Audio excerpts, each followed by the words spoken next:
నారాయణం నమస్కృత్య నరంచేవ నరోత్తమం దేవీం సరస్వతీం వ్యాసం తతో జయముదీరయేత్. ఓం శ్రీ గణేశ శారద మాతృశ్రీ గురుభ్యో నమః. మిత్రులారా, గతంలో మనం మహాభారతం గురించి ఇంట్రడక్షన్ పార్ట్ చెప్పుకున్నాము. ఇప్పుడు పరీక్షిత్తు కథతో మనం ముందుకు వెళ్ళాము. మనకి పరీక్షిత్తు గురించి మనం గతంలో అనేక సార్లు వినుంటాం. అసలు ఎవరి పరీక్షిత్తు అనేది? పరీక్షిత్తు అభిమన్యుడి యొక్క కుమారుడు. ఎలా? దీని గురించి చెప్పుకోవాలంటే ఒక్కసారి మహాభారత యుద్ధం చివరిలోకి వెళ్ళాలి. మహాభారత యుద్ధం చివరిలో మనకి అశ్వత్థామ బ్రహ్మశిరో నామకాస్త్రం వేసి అపాండవం అగుగాక అని చెప్పని వేసినప్పుడు కృష్ణుడు ఉత్తర గర్భంలో ప్రవేశించి ఆ గర్భంలో ఉన్నటువంటి శిశువు అయినటువంటి పరీక్షిత్తుని తను రక్షించాడు. అందుకని ఎంతో తేజస్సు ఉన్నటువంటి అతను ఎవరా అని పుట్టిన తర్వాత కూడా పరీక్షగా అందరినీ కనపడిన వాళ్ళల్లో చూస్తూ ఉండేవాట పరీక్షిత్తు. అందుకని అతను పరీక్షిత్తు అన్నారని చెప్పని పెద్దలు చెప్తారు. ఆ విధమైనటువంటి పరీక్షిత్తు తర్వాతి కాలంలో అతను జన్మించిన తర్వాత అతను రాజు అవ్వటం జరిగింది. ఈ రాజు అయిన సందర్భంలో అతను ధర్మ 4 పదాలు ఉండే విధంగా చక్కగా పరిపాలన చేస్తూ ఉన్నాడు. మనిషి చాలా మంచివాడు, ధర్మాత్ముడు, బుద్ధిశాలి. కానీ ఒక్కోసారి మనం చేసే రాంగ్ డెసిషన్స్, చిన్న రాంగ్ డెసిషన్సే మనకి లైఫ్లో అనేక రకాలైనటువంటి సమస్యలు కొని తెచ్చిపెట్టి ఒక్కోసారి ప్రాణాంతకం అవుతుంటాయి కూడా.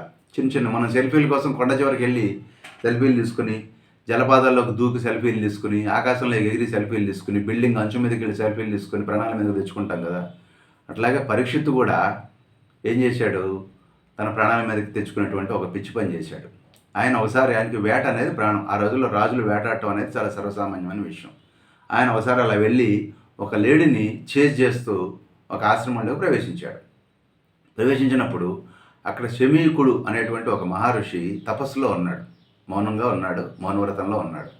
ఆయన దగ్గరికి వెళ్ళి అప్పటికే ఈయన ఆకలి దెబ్బలతో అలసిపోయి ఉన్నాడు. ఏమండి, ఇటువైపు ఏదైనా లేడీ ఏమైనా వచ్చిందా అని అడిగాడు. ఆయన ఏం సమాధానం చెప్పాల. ఈ 4-5 సార్లు అడిగేసరికి అతను రెస్పాండ్ కాపేసరికి ఇతను అహం దెబ్బతింది. నేను ఈ దేశంలో మహారాజును వచ్చి నిలబడింటే ఆయన నన్ను పట్టించుకోవట్లేదు. యాక్చువల్గా ఆయన ఈయన పట్టించుకోకపోవడం కాదు, ఆయన తపస్సులో ఉన్నాడు. అది ఈయన గ్రహించుకున్నటువంటి పేషెన్స్ ఇతనిలో లేదు. ఈ పేషెన్స్ లేకపోవడంలో సమస్య వచ్చింది. అప్పుడు ఏం చేశాడంటే పక్కన ఉన్నటువంటి ఒక చచ్చిన పాముని తీసుకెళ్ళి ఆ శమీక మహర్షి యొక్క మెళ్ళ వేసేసి ఇతను చక్కగా తన రాజ్యానికి వెళ్ళిపోయాడు. ఆ కోపం తీరిందన్నటువంటి సాటిస్ఫాక్షన్ తోటి. కానీ అక్కడే అతని సమస్యని కొని తెచ్చుకున్నాడు. ప్రాణాంతకమైంది. అతని యొక్క నిర్ణయం ప్రాణాంతకమైంది. అతని యొక్క శమీకుడి యొక్క కుమారుడి పేరు శృంగి. అతను చాలా ప్రభావశాలి. అవటానికి పిల్లవాడే కానీ చాలా ప్రభావశాలి, తపశక్తి సంపన్నుడు.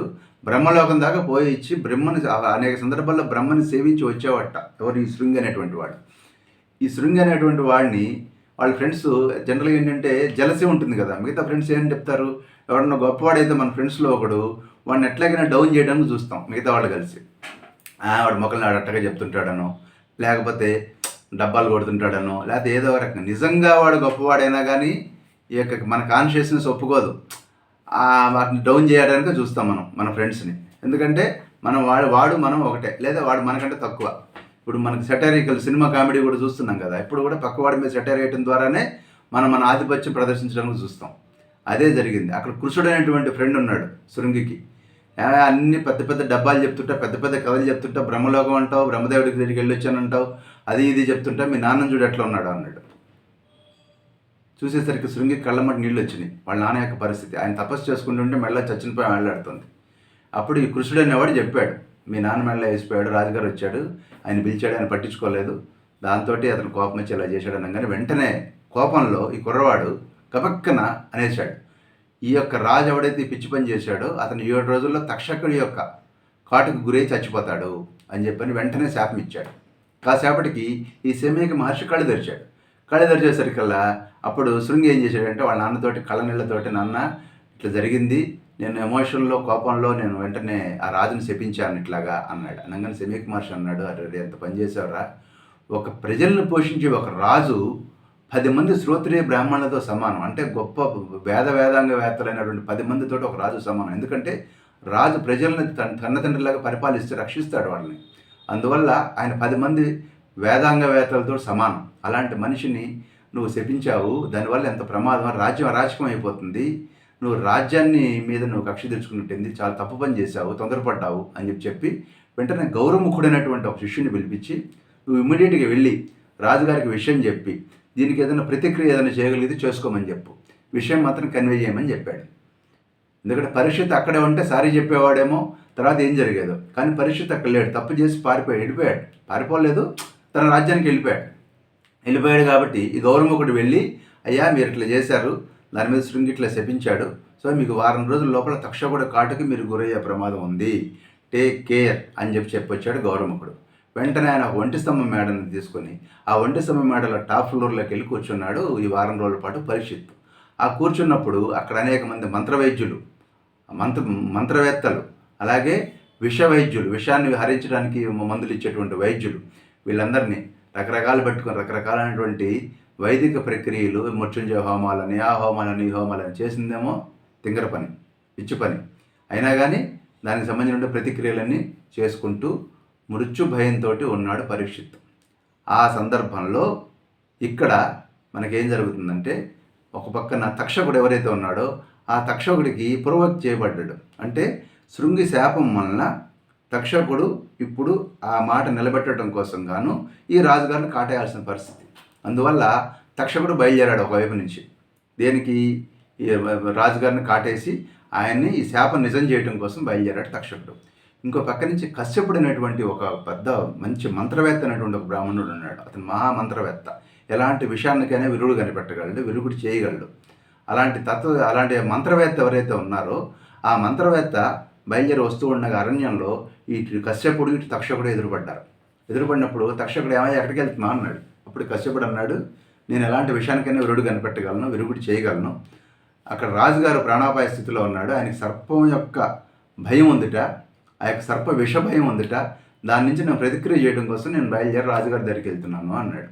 అంటే తక్షకుడు అన్నాడు, నువ్వు ఎవరితో ఎదుర్కొంటున్నావు తెలుసా? తక్షకుడు అంటే ఏమనుకుంటున్నావు? అతను మహా పెద్ద నాగరాజు, అతను కాటేస్తే ఏదన్నా భస్మం అయిపోతుంది అంతే అన్నాడు. అప్పుడు కశ్యపుడు అన్నాడు, నా సంగతి కూడా నీకు తెలియదు, నాకున్నటువంటి మంత్రశక్తితోటి నేను మళ్ళీ బతికించగలను అన్నాడు. అంటే వెంటనే తక్షకుడు అన్నాడు, సరే ఇదంతా ఎందుకు, నేనే తక్షకుడిని, ఇదిగో ఈ మహావృక్షం ఉంది, ఈ మహావృక్షం మీద చక్కగా పళ్ళు, ఆకులు, అదేవిధంగా పువ్వులు, అదేవిధంగా అనేక రకాల పక్షులు అన్నీ ఉన్నాయి. ఇప్పుడు నేను దీన్ని కాటేస్తున్నా, నువ్వేం చేస్తావో చేసి చూపించని చెప్పి నువ్వు ఒక్కసారిగా ఆ యొక్క చెట్టును కాటు వేశాడు తక్షకుడు. వెంటనే ఆ చెట్టు అంతా బూడిద కుప్పగా మారిపడిపోయింది. అక్కడ పడిపోగానే వెంటనే కశ్యపుడైనటువంటి బ్రాహ్మణుడు ఏం చేశాడంటే తన మంత్రశక్తితోటి మళ్ళీ కూడా ఆవిడ కూర్చొని చక్కగా దాన్ని తన మంత్ర ప్రయోగంతో తిరిగి ఆ చెట్టు మళ్ళీ అలాగే చిగురించి మళ్ళీ ఆ పక్షులతోటి జీవులతోటి కిలకిలలాడుతోంది. ఒక్కసారి ఆశ్చర్యపోయాడు తక్షకుడు. అప్పుడు తక్షకుడు అన్నాడు, ఏమయ్యా నువ్వు విషప్రభావం తొలగించగలవేమో కానీ శాపం తొలగించగలవా? ఆలోచించు. విషప్రభావం తొలగించే శక్తి నీకు ఉండుంది, నేను ఒప్పుకుంటున్నా. కానీ శాపం తొలగించే శక్తి నీకుందని నువ్వు అనుకుంటున్నావా? ఇది డౌట్ఫుల్ కదా, సంశయం కదా. నువ్వు రిస్క్ ఉన్న ఏరియాలోకి వెళ్ళి నువ్వు అక్కడ గేమ్ ఆడావంటే నీకు శిక్ష పడవచ్చు, నువ్వు అనుకున్న డబ్బులు ఆయనకి ఇవ్వకపోవచ్చు, చివరికి నువ్వు రిస్కులో పడతావు, ఆలోచించుకో అన్నాడు. అప్పుడు ఈ కష్టపడినటువంటి బ్రాహ్మణుడు ఏం చేశాడంటే ఒకసారి కళ్ళు మూసుకొని ధ్యానం చేశాడు. చేసినప్పుడు రాజుగారికి ఈ యొక్క శాపం తగలక తప్పదు అని అర్థమైపోయినప్పుడు అప్పుడు తక్షకుడు ఇచ్చినటువంటి ధనాన్ని తీసుకొని శుభ్రంగా తన వెనక్కి వెళ్ళిపోయాడు కశ్యపుడు. అప్పుడు తక్షకుడు ఈ శాపాన్ని ఎగ్జిక్యూట్ చేయడానికి కోసమని ఈ యొక్క ఒంటి స్తంభం మేడ దగ్గరికి వెళ్ళినప్పుడు ఆ ఆవరణలో అనేక మంది విషవైద్యులు, మంత్రవేత్తలు చాలామంది అక్కడ ఆల్రెడీ ఉన్నారు.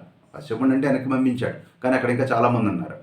సో ఎట్లా వీళ్ళు లోపలికి వెళ్ళటం అని ఆలోచిస్తూ కొంతమంది నాగజాతికి చెందినటువంటి కొంతమంది నాగుల్ని పిలిచి, మీరందరూ కూడా బ్రాహ్మణ వేషాల్లో, మునుల వేషాల్లో ఫ్రూట్ బొకే ఒక పక్కన, ఫ్రూట్ బాస్కెట్, ఫ్లవర్ బొకే, ఈ రెండు అంటే ఫలపుష్పాదులతోటి లోపలికి వెళ్ళి రాజుగారిని విష్ చేయండి, మిగతాది నేను చూసుకుంటాను అన్నాడు. అప్పుడు వీళ్ళందరూ కూడా ఒక ఫ్లవర్ బొకే తోటి అలాగే మన ఫ్రూట్ బాస్కెట్ తోటి చక్కగా లోపలికి వెళ్ళారు. రాజుగారు అలౌ చేశాడు, పర్మిషన్ దొరికింది. లోపలికి వెళ్ళి మహారాజా అని విష్ చేశారు. అప్పుడు సాయంత్రం అయిపోతుంది. అప్పుడు రాజుగారు కూడా అప్పుడే టెన్షన్ నుంచి రిలీఫ్ తీసుకుంటున్నాడు. ఎందుకంటే ఈరోజు సాయంత్రం తోటి 7 రోజులు అయిపోతాయి, నాకు విషబాధ, విషభయము, శాప భయం ఉండదు అని ఆనందపడుతూ ఉన్నాడు. అప్పుడు ఈ ఫ్రూట్ బాస్కెట్ వస్తే శుభశకనంగా భావించాడు ఆయన. భావించి ఒక పండు తీసుకున్నాడు. పండు తీసుకొని నాకు ఇంకా విషభయం లేదు, సాయంత్రం అయిపోయింది, సూర్యాస్తమయం అయిపోతుంది, ఇక నాకు విషభయం లేదని పండు పట్టుకున్నాడు. ఆ పండు పట్టుకున్నప్పుడు దాని మీద ఎర్రని కళ్ళతో ఒక చిన్న ఎర్రని పురుగు ఒకటి కనపడింది. అప్పుడు ఈ రాజుగారు వేళాకోళంగా నవ్వుతూ, ఇప్పుడు ఆ బ్రాహ్మణు యొక్క శాపం, శృంగు యొక్క శాపం నెరవేరాలంటే ఈ పురుగు మహావృక్షం మహాసర్పంగా మారి నన్ను కాటేయాలి అని చెప్పి నవ్వుతూ దాన్ని ఆ పురుగుని తీసి తన మెడ మీద వేసుకున్నాడు నవ్వుతూ. మిగతా వాళ్ళందరూ కూడా నవ్వుతూ తలా పండు తీసుకుని అంత జాలి మూడ్లో ఉన్నారనమాట. వెంటనే ఆ పురుగు రూపంలో ఉన్న తక్షకుడు ఒక్కసారిగా తన యొక్క పూర్తి రూపం తీసుకుని భయంకరంగా బుసలో కొడుతూ శబ్దంతో ఆ రాజును ఒక్కసారిగా కాటేశాడు. కాటేయగానే అంత అగ్నిజ్వాలలు 4 వైపులా చెలరేగినాయి. ఎక్కడ వాళ్ళు అక్కడ పారిపోయారు. ఆ విధంగా జరిగిన సందర్భంలో చిన్నపిల్లవాడు అప్పుడు మంత్రులందరూ ఏం చేశారంటే పరీక్షిత్ యొక్క ఆప్షన్స్లో ఆ జనమేజయుడికి పట్టాభిషేకం చేశారు. అతను చిన్నపిల్లవాడు కాబట్టి అతనికి మొదట్లో వివరాలు విషయాలు తెలియవు. తన తండ్రి ఇలా చనిపోయాడన్న విషయం అతనికి తెలియదు. కాలక్రమంలో వయసు వచ్చే కొద్దీ పెద్దవాడు అయ్యే కొద్దీ అతనికి అందరూ కూడా దీని గురించి చెప్పినప్పుడు అతను నాగజాతి మీద ఒక కక్షని పెంచుకొని ఎట్లాగైనా సరే ఒక కక్షలో ఉన్నాడనమాట. అప్పటికి రివెంజ్ మోడ్లో లేడు, కానీ తన తండ్రిని ఒక సర్పం కాటు వల్ల తన తండ్రి చనిపోయాడనేటువంటి కోపంలో ఉన్నాడు. కక్ష తీర్చుకోవాలనుకున్నాడు కానీ సీరియస్గా లేడు. కానీ అతన్ని ప్రొవోక్ చేసిన వాడు ఉత్తంకుడు అనేటువంటి ఒక ముని. అప్పటిదాకా ఈ యొక్క జనమేజయుడిని సర్పయాగం కోసం ప్రొవోక్ చేసి నువ్వు వెళ్ళు ముందుకెళ్ళి సర్పయాగం చేసి సర్పాలన్నింటినీ నాశనం చేసేయి అని ఉత్తంకుడు అనేటువంటి అతను ఉదంకుడు అంటారు, ఉత్తంకుడు అంటారు. మనం ఉత్తంకుడు అనే పిలుచుకుందాం. ఆ ఉత్తంకుడు అనేటువంటి వాడు ఈ యొక్క రాజుగారిని ప్రొవోక్ చేసినటువంటి వాడు. ఈ ఉత్తంకుడి కథ గురించి చెప్పుకోవాలి మనం. ఇంకా ఈ ఉత్తంకుడి గురించి చెప్పుకోవాలంటే ధౌమ్యుడు అనేటువంటి ఒక గురువు గారు ఉండేవాడు. ఆయన చక్కగా వేదాంగాలు పారాయణం చేసినటువంటి గొప్ప వ్యక్తి. ఆయనకి 3 శిష్యులు ఉండేవాళ్ళు. ఒకడు అరుణి, ఇంకొకడు ఉపమన్యువు, 3వ వాడు వేదుడు. ఈ 3 శిష్యుల్ని పెట్టుకొని ఆయన ధౌమ్యుడు అనేటువంటి వారు ఈ 3 ముఖ్య శిష్యులు అనమాట. ఇంకా శిష్యులు లేరని కాదు, ఈ ముఖ్య శిష్యులతోటి ఈ యొక్క ధౌమ్యుడు తన ఆశ్రమంలో ఉండేవాడు. ఆయన అప్పట్లో గురువులు ఏం చేసేవాళ్ళు అంటే వీళ్ళందరూ ఇళ్లలో ఉండి సెల్ ఫోన్లు ఇచ్చేవాళ్ళు కాదు. ఆశ్రమాల్లో ఉంచుకొని బాగా కష్టపెట్టి వాళ్ళని టెస్ట్ చేసి వాళ్ళని బాగా మెత్తగా నూరి వాళ్ళకి సానబట్టేవాళ్ళు. సానబట్టడం ద్వారా ఎలాంటి కష్టాలు వచ్చినా ఫేస్ చేసేటువంటి శక్తి, కామన్ సెన్సు, పేషెన్సు ఇవన్నీ నేర్పి ఆ తర్వాత వాళ్ళని మెచ్యూర్డ్ స్టేజ్లో సొసైటీలోకి పంపించేవాళ్ళు. ఆ రోజుల్లో సిస్టమ్ అలా ఉండేది. ఆ విధంగా ఉన్నప్పుడు ఈ యొక్క 3 శిష్యులకు తోడున్నప్పుడు ఫస్ట్ ఏం చేశాడంటే ఒకసారి రాజుగారు ఈ యొక్క ధౌమ్యుడు ఆరుని పిలిచి ఒరే నాయన పొలానికి చేనికి నీళ్లు పెట్టిరమ్మని పంపించాడు. అక్కడికి వెళ్ళేసరికల్లా ఆ చేను గట్టు తెగుందనమాట. అప్పుడు అతను ఏం చేయలేక ఆ గట్టుకు అడ్డంగా ఈ ఆరుని పడుకున్నాడు. పడుకునేసరికల్లా చేనులోకి సక్రమంగా నీరు పారింది. సాయంత్రానికి గురువుగారు శిష్యుడు కనపడలేదని వచ్చి ఆరుని ఎక్కడున్నారో నాయన అని కేకలు పెట్టాడు. అయ్యే గురువుగారు ఇక్కడున్నానండి, చేను దగ్గర పడుకున్నాను అన్నాడు. అతను చూడగానే గురువుగారికి చాలా ఆనందం అనిపించింది. ఆహా ఎంత గొప్పవాడిరా నువ్వని. అప్పుడు అతను ఆశీర్వదించాడు. నీకు అన్ని విద్యలు కూడా వాటంతట అవే నీకు స్ఫురిస్తాయి అని ఆశీర్వదించి అతని విద్య కంప్లీట్ అయినట్టుగా భావించి మెరిట్ సర్టిఫికేట్ ఇచ్చి పంపించేశాడు అరుణ్ణి. ఈ 2వవాడు ఉపమన్యువు. ఈ ఉపమన్యువు కొంచెం తిండి పుష్టి, కొంచెం తిండి ఎప్పుడు ఏదో ఒకటి పడుతుంటారు. కొంచెం మనం కూడా కుకీసు ఏవో ఒకటి మనం వేసుకుంటాం కదా, అట్లా ఈ ఉపమన్యువు కూడా ఎప్పుడు ఏదో ఒకటి తింటుండాలి. ఎందుకంటే కంటిన్యూస్గా ఆకలికి తట్టుకోలేడు. సో ఆ పాయింట్ మీద, ఆ వీక్నెస్ మీద ఈ యొక్క గురువుగారు పనిచేయడం ప్రారంభించి అతనికి ఆ విషయంలో టెస్ట్ చేయడం మొదలెట్టి ఎవరే నువ్వేం చేస్తావంటారా, వెళ్ళి అడవికి వెళ్ళి ఆవులు కాచుకుంటా అని పంపించారు. ఇక్కడ ఉంటే ఏదో ఒకటి నోట్లో వేస్తుంటాడని చెప్పని నేను ఆవులనిచ్చి అడవికి పంపించాడు. అడవికి వెళ్ళినటువంటి వాడు చక్కగా తిట్టంగా తయారయ్యాడు. కొన్నాళ్ళకి ఈ యొక్క మన యొక్క గురువు గారు అడిగాడు అనమాట, ఏమయ్యా ధౌమ్యుడు అనమాట. ధౌమ్యుడు అడిగాడు, యారా ఏం చేస్తున్నారా, బాగా దిట్టంగా తయారవుతున్నావు అన్నాడు. ఏం లేదు గురువుగారు, అడవిలోకి వెళ్ళి ఆవులు మేత మేస్తుండగా పక్కన విలేజ్ ఉంది, అడికెళ్ళి భిక్ష తెచ్చుకుని తింటున్నానండి మధ్యాహ్నం కూడా, రోజుకి ఒక టైం ఎక్స్ట్రా తింటున్నానండి అన్నాడు. అనగానే గురువుగారు అన్నారు, ఎరా నాకు ఇవ్వకుండా, గురువు నేను కదా, నాకు చెప్పకుండా నువ్వు భిక్ష స్వీకరించి తింటాం తప్పు కదా అన్నాడు. సరే గురువుగారు అన్నాడు. మర్నాడు నుంచి ఆ భిక్షని తీసుకొచ్చి నాకే ఇవ్వు అన్నాడు గురువుగారు. అలాగేనండి అన్నాడు గురువుగారితో. అని మర్నాడు నుంచి తను తీసుకొచ్చిన భిక్షని గురువుగారికి ఇచ్చేవాడు. గురువుగారు అన్నాడు, అమ్మాయ ఓకే వీడు కొంచెం కంట్రోల్లోకి వచ్చాడు అనుకున్నాడు. కానీ ఇంకా ఒళ్ళు చేస్తున్నాడు ఉపమన్యువు. ఎరా మళ్ళీ ఏంట్రా ఏం చేస్తున్నావు నువ్వు, ఇంకా నన్ను ఉన్నగా తయారవుతున్నావు అన్నాడు. అంటే ఏం లేదు గురువుగారు, మొదటిసారి భిక్ష మీకు తెచ్చిస్తున్నాను, సెకండ్ టైం వంట వెళ్తున్నాను అన్నాడు. మరి నువ్వు వెళ్తే వాడు 2 సార్లు వంట చేస్తారు, పాపం బ్రాహ్మడు వచ్చాడు, ఏదో పాపం వాడికి భిక్ష కోసం 2 సార్లు వస్తున్నాడు, ఆకలి మీద ఉన్నాడని చెప్పని వాళ్ళ పనులు మానుకుని నీకోసం ఎక్స్ట్రా చేయాలి ఆ పని, వాళ్ళని డిస్టర్బ్ చేస్తున్నావు నువ్వు నో రెండోసారి భిక్ష కూడా నాకే తీసుకొచ్చి అన్నాడు. సరే రెండోసారి భిక్ష కూడా అదేవిధంగా ఉపమన్యు తీసుకొచ్చాడు. మళ్ళీ కొద్ది రోజులు అయ్యేసరికి అయినా అలాగే తయారయ్యాడు. సరే ఏం చేస్తున్నారా అన్నాడు. ఆవులు పాలు ఉన్నాయి కదండి, ఆ పాలు తాగుతున్నానండి అన్నాడు. ఆవుల పాలు నువ్వు తాగితే దూడలు ఏం తాగుతాయి? తప్పు కదా, వాటి నోటి దగ్గర పాలు తీసేసుకుంటున్నావు, తప్పు, అట్లా ఎప్పుడు చేయకు అన్నాడు. సరే గురువుగారు అన్నాడు. నెక్స్ట్ ఏం చేశాడు? అయినా అట్లాగే ఉన్నాడు. ఏరా ఇప్పుడేం చేస్తున్నావురా అన్నాడు. ఏం లేదండి, ఆ లేక దూడలు పాలు తాగిన తర్వాత మిగిలిన నురుగు ఉంటుందే, ఆ నురుగు తిని కొంచెం ఆకలి చల్లార్చుకుంటున్నానండి అన్నాడు. రేపు బుద్ధి లేకుండా పోతావు అట్లా చేస్తే. అయినా లేగదోడలు నురుగు వదులుతున్నాయని చెప్పి నువ్వు తాగటం మొదలెడితే, ఆ నురుగు తీసుకోవటం మొదలెడితే అవి నీ మీద అభిమానంతో ప్రేమతో, అవి సాధుజీవులు కదా, పాపం వీడికి కూడా కొంచెం ఆహారం కావాలని అవి ఎక్కువ నురుగు వదులుతాయి. అంటే అవి తక్కువ పాలు తీసుకొని కొంత ఎక్స్ట్రా నురుగు వదులుతాయి. అంటే వాటి పనిని వాటిని చేసుకొని ఒకటి నువ్వు వాటిని డిస్టర్బ్ చేస్తున్నావు కదా, తప్పు కదా, ఇంకెప్పుడు అలా చేయకు అన్నాడు. ఇంకా ఉపమన్యు ఆకలికి తట్టుకోలేక అవతల అడవులోకి వెళ్ళి జిల్లేడు పాలు, అవి కూడా పాలే కదా అని తాగబోయి అవి చింది కళ్ళలో పడి అతను కళ్ళు పోయి ఒక బావిలో పడిపోయాడు. అప్పుడు గురువుగారు శిష్యుని ఎత్తుక్కుంటూ అడవిలోకి వచ్చినప్పుడు అతడు ఒక బావిలో నుంచి, గురువుగారు ఇక్కడున్నానండి అన్నాడు. విషయం తెలుసుకున్నాడు గురువుగారు. అప్పుడు అశ్విని దేవతను స్తోత్రం చేయరా నాయన అంటే, అతడు అశ్విని దేవతను స్తోత్రం చేయడం ద్వారా అతను తిరిగి మళ్ళీ అతని కళ్ళు, అతనికి విజ్ఞానము విద్య గురువుగారి ద్వారా లభించి అతడు కూడా చక్కగా కృతకృత్యుడై మెరిట్ సర్టిఫికెట్ తోటి పబ్లిక్లోకి వెళ్ళిపోయాడు ఉపమన్యువు. ఇక మూడోవాడు వేదుడు. ఈ వేదుడిని కూడా గురువుగారు అనేక రకాలుగా ఇట్లాగే కష్టపెట్టారు. ఈ వేదుడిని గురువుగారు అనేక రకాలుగా టెస్ట్ చేసేవాళ్ళు. పొలానికి పంపించి పొలం దున్నుకురా అని చెప్పి ఆవులు ఈ యొక్క వేదుడిని కూడా గురువుగారు అనేక రకాలుగా టెస్ట్ చేసేవాడు. తన పొలానికి పంపించి ఆ పొలం దున్నమనేవాడు. దున్నమంటే నాగలిచ్చాడు కానీ ఎద్దుల్ని ఇచ్చేవాడు కాదు. అప్పుడు ఏం చేసేవాడు? ఈ వేదుడే ఆ కాడి తన భుజం మీద వేసుకొని ఆ యొక్క పొలాన్ని దున్నే ప్రయత్నం చేశాడు. ఆ దున్నే ప్రయత్నం చేసి కళ్ళు తిరిగి పడిపోయాడు. అప్పుడు గురువుగారు అతను చూసి సంతోషించి అతనికి కూడాను చక్కగా అన్ని విద్యలు వచ్చేట్టుగా అతనికి సంతోషపెట్టి ఉపదేశం చేసి పంపించాడు. ఆ విధంగా వేదుడు చక్కగా విద్యావేత్తగా మారి తనకు గురువుగా తయారయ్యి తన యొక్క సాధన కొనసాగించాడు. ఆ విధంగా వేదుడు కొన్నాళ్ల పాటు ఒక విద్యాలయం గురుకులం నడిపించాడు. అప్పుడు అతనికి శిష్యుడే మనం చెప్పుకున్న ఉత్తంకుడు. ఈ ఉత్తంకుడు ఉన్న సందర్భంలో వేదుడు ఒకసారి జనమేజయ మహారాజు యొక్క యజ్ఞానికి వెళ్తూ మరి ఆశ్రమం యొక్క మేనేజ్మెంట్ బాగా చేసుకో అని ఉత్తంకుడైనటువంటి శిష్యుడికి ఈ అడ్మినిస్ట్రేషన్ బాధ్యతను అప్పచెప్పి జనమేజయుడి యొక్క యజ్ఞశాలకు వెళ్ళాడు. వెళ్ళినప్పుడు ఈ ఉత్తంకుడైనటువంటి శిష్యుడు చక్కగా అడ్మినిస్ట్రేషన్ చేసి ఎవరికి ఏ ఇబ్బంది లేకుండా గురుపత్నికి కావాల్సినటువంటి పళ్ళు పూలు ఆవిడ వ్రతాలు నోములకు సంబంధించిన ఆవిడ రిక్వైర్మెంట్స్ కానివ్వండి, అలాగే ఆశ్రమంలో మిగతా శిష్యుల యొక్క రిక్వైర్మెంట్స్ అన్నీ చక్కగా తీరుస్తూ సిస్టమేటిక్గా ఆశ్రమాన్ని నడిపించాడు. గురువుగారు వేదుడు వెనక్కి వచ్చి చూసి శిష్యుడిని చాలా మెచ్చుకొని, చాలా బాగా అడ్మినిస్ట్రేషన్ చేశావు, ఐ అప్రిషియేట్ యూ అని చెప్పని అతన్ని పొగిడి, నాయన నువ్వు వెళ్ళి నువ్వు కూడా చక్కగా పెళ్లి చేసుకుని సుఖంగా గృహస్థాశ్రమం స్వీకరించి సుఖంగా ఉండు అని చెప్పి పంపించేశాడు. పంపిస్తే ఈ మనవాడు ఊరుకోడు కదా, ఇక్కడ మళ్ళీ మనం ఇన్వైట్ చేస్తాం ప్రాబ్లమ్స్ని. గురువుగారు ఏమన్నారు? వెళ్ళరా బాబు అన్నప్పుడు వెళ్ళొచ్చు కదా. గురువుగారు మీకు గురుదక్షిణ ఇస్తానండి అన్నాడు. నువ్వేం గురుదక్షిణ ఇస్తారో నాయన, నాకు అక్కర్లేదు, నువ్వు ఆయనకు ప్రశాంతంగా సుఖంగా ఉండని చెప్పని గురువుగారు ఆశీర్వదించారు. లేదండి, నేను మీకు గురుదక్షిణ ఇవ్వాల్సిందే, నేను అట్లాగైనా అని గొడవ చేస్తాడు ఈ యొక్క ఉత్తంకుడు. సరే నన్ను ఏం అడుగుతావులే కానీ వెళ్ళి అమ్మగారిని అడుగు అని చెప్పని గురుపత్ని దగ్గరికి పంపిస్తాడు ఈ యొక్క గురువుగారు.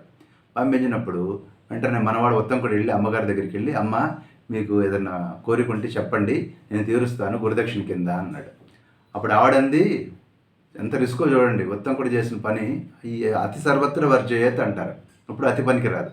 మనవాడు వెళ్ళి ఆవేశంగా అడిగేసరికి ఆవిడంది, ఏం లేదు, పౌష్య మహారాజు గారి భార్య ఉంది రాణి గారు, ఆవిడకి కుండలాలు ఉన్నాయి, ఆ కుండలాలు చాలా పవర్ఫుల్, అవి ధరించి నేను 4 రోజుల్లో ఒక వ్రతం చేయాలనుకుంటున్నాను, నీకు అవకాశం ఉంటే వీళ్ళవి తీసుకురాపో అంది. అనగానే అలాగేనమ్మా అని చెప్పని ఇతను పౌష్య మహారాజు దగ్గరికి వెళ్ళి, నేను సో ఉత్తంకుడిని, నాకు దయచేసి కుండలాలు ఇప్పించండి అమ్మగారిని అడిగని చెప్పారు, రాణిగారిని అడిగని చెప్పని అడిగాడు ఉత్తంకుడు. అప్పుడు పౌష్య మహారాజు అన్నాడు, నన్ను ఎందుకు అడుగుతున్నావు, అంతఃపురంలోకి వెళ్ళి రాణిగారిని అడుగు, ఆవిడ అడిగి తీసుకో, నాకేం అభ్యంతరం లేదు అన్నాడు పౌష్య మహారాజు.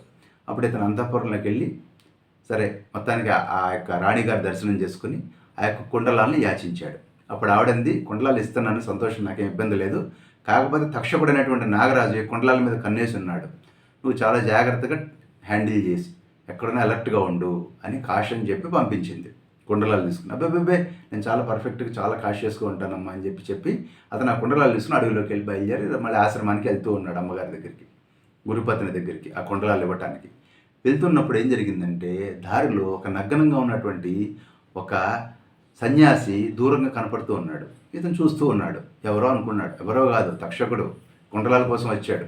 అతను దూరంగా కనపడుతున్న సందర్భంలో ఇతను ఒకసారి మూత్ర విసర్జనకి వెళ్లాల్సి వచ్చింది. యూరినల్స్కి వెళ్లాల్సి వచ్చినప్పుడు కుండలాల పక్కన నేల మీద పెట్టి ఇతను మూత్ర విసర్జనకి వెళ్ళి కాళ్ళు చేతులు కడుక్కొని వెనక్కి వచ్చేసరికి ఈ సన్యాసి వేషంలో ఉన్నటువంటి తక్షకుడు ఎవరైతే ఉన్నారో ఆ తక్షకుడు ఆ యొక్క కుండలాలు తీసుకొని పరిగెత్తగానే ఒకసారి కంగారుతోటి ఈ ఉత్తంకుడు అతను వెనకాల పడ్డాడు. ఇక్కడ రిస్క్ ఏంటంటే కుండలాలు వెనక్కి ఇవ్వకటం అనేది ఒక రెస్పాన్సిబిలిటీ. కుండలాలు తీసుకెళ్ళకపోతే గురుపత్ని కోపం వస్తే ఆవిడేదైనా శాపం ఇవ్వచ్చు. 2 రిస్కులు ఉన్నాయి ఇక్కడ. మధ్యలో మూడో రిస్కు తక్షకుడితో ఉంది. తక్షకుడు కుండలాలు పట్టుకుని పరిగెడుతున్నాడు. నువ్వు టక్కన పట్టుకోగానే వాడు కాటేస్తే ఏమి ఆలోచన లేదు, ఇంకా కామన్ సెన్స్ పనిచేసే పరిస్థితి లేదు. వెనకాల పరిగెత్తి తక్షకుడిని పట్టుకున్నాడు. తక్షకుడు కాటు గీటు ఏమయ్యకుండా సింపుల్గా సర్పరూపం ధరించి పాతాళంలోకి ఒక బెల్లంలోకి దూరి వెళ్ళిపోయాడు.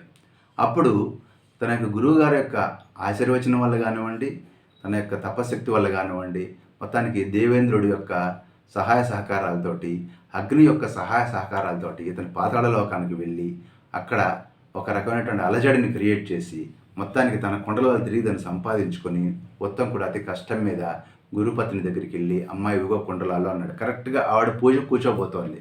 ఆ టైంలో ఈ కుండలాలు తీసుకుని వెళ్ళి ఆవిడ చేతికి ఇచ్చాడు. ఆవిడంది, నువ్వు 2 నిమిషాలు లేట్ అయితే చెప్పిద్దాం అనుకున్నాను రా, నిన్ను మంచి పని చేసావు, సమయానికి వచ్చావు అంది. అమ్మాయి బతికి బట్టగట్టను నాయన అనుకున్నాడు ఉత్తంకుడు. అప్పుడు తన బాధనంతా కూడా గురువుగారి దగ్గర వెళ్ళబోసుకున్నాడు. నన్ను 30 తిప్పలు పెట్టాడన్న తక్షకుడు, వాడు అంతు చూస్తాను అన్నాడు. అన్నట్టుగానే ఇతడు జనమేజయ మహారాజు దగ్గరికి వెళ్ళి, మీ నాన్న పరీక్షిత్తుని తక్షకుడు అనేవాడు కాటేశాడు, అసలు ఈ సర్పవంశం అంతా కూడా నాశనం చేయాలి, సర్పజాతిని నాశనం చేయాలి నువ్వు అని బాగా ప్రొవోక్ చేసి ఉత్తంకుడు జనమేజయ మహారాజు ద్వారా సర్పయాగానికి ప్రేరేపణ చేశాడు. ఆ విధంగా జనమేజయ మహారాజు సర్పయాగానికి ఇనిషియేట్ చేశాడు. ఆ విధంగా సర్పయాగం ప్రారంభమైంది. అయితే ఇక్కడ ఇంకో 2 ఉపకథలు కూడా ఈ యొక్క సర్పయాగానికి కనెక్ట్ అయి ఉన్నాయి. అవి నెక్స్ట్ ఎపిసోడ్లో చెప్పుకుందాం. స్వస్తి.